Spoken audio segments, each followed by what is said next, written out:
50 years later, Britain went bankrupt. IMF had to fly into London and bail them out. Couldn't pay their bills. Now the United States is the largest debtor nation in the history of the world. No nation has ever been as deeply in debt as we are, the U.S. is, and that cannot be good.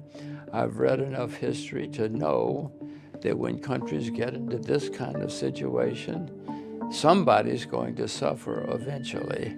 And I guess it's a good time to be an old American. I don't have to pay all those debts, but I have 2 teenage children, and they're going to face many problems in their lives.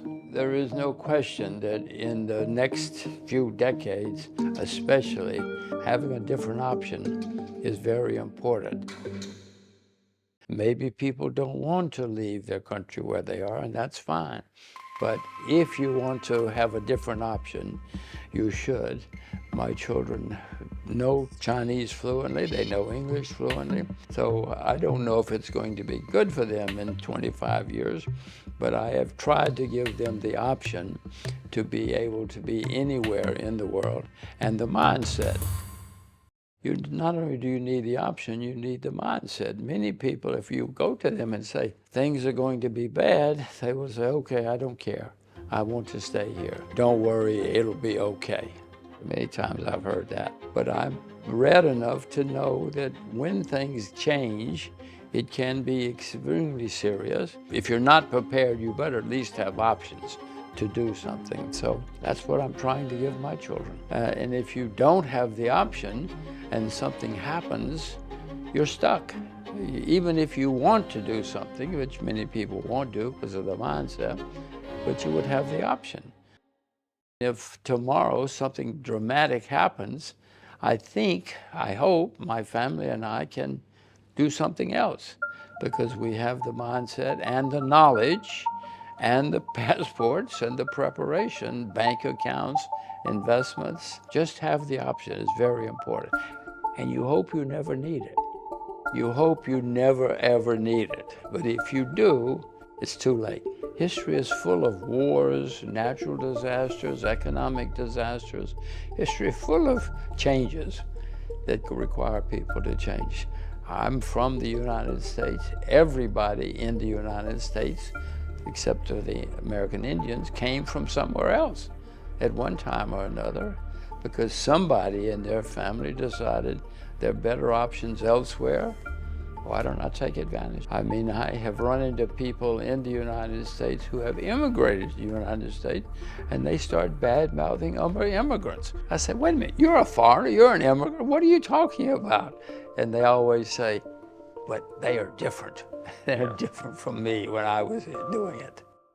China, for whatever reason, is the only country that's been at the bottom and risen to the top 3 or 4 times. I don't know why yet. I'm trying to figure it out. Weather, food, water, education, whatever it is, something has happened to cause the Chinese to revive several times. Nobody else has done that, but wherever you are, chances are something's going to go wrong in your country eventually. If it happens, you can say, I don't care. Or you can say, well, wait a minute, my great-grandfather got on a boat and went across the sea and made life better for me and my children. I should think about it. 100 years ago, Britain was the richest, most successful country in the world. There was no number 2. 50 years later, Britain went bankrupt. IMF had to fly into London and bail them out. Couldn't pay their bills. So these things happen. No matter who you think you are and no matter where you think you are, something can change and will change. So I hope that all of us learn enough history or learn enough about the world to know something is going to change and take advantage of it. I own a lot of US dollars, but I know that the era of the US dollar is coming to an end. No currency stayed on top forever, no more than 100, 150 years, none in history. I can see that era of the US dollar is coming to an end. I don't see another currency at the moment that can compete accept the Chinese currency, but China, the currency is a blocked currency. You can't just buy and sell it like you can euros or dollars or something. So until China completely opens its currency, I hope something else comes along, but I don't see it yet. There are many countries in Asia. North Korea, I wish I could invest in North Korea. I cannot because it's illegal for Americans. If you are Vietnam and you do have 90 million people, it gives you manufacturing scale, if you want it, market scale, if you want. So yes, it could be a positive factor. It can be a negative factor. You know, for a long time, the Chinese thought that having too many people was negative. They made people that couldn't have children. They limited the number of children because Mao Zedong, thought that too many children was a problem. So it can go either way. Uzbekistan, on a map, it's got a good geographic location. It's right near China, India, Russia, many other places. They have a lot of natural resources, agriculture, metal, many things are there. It's a big country. They have some of the most amazing tourist sites I have ever seen.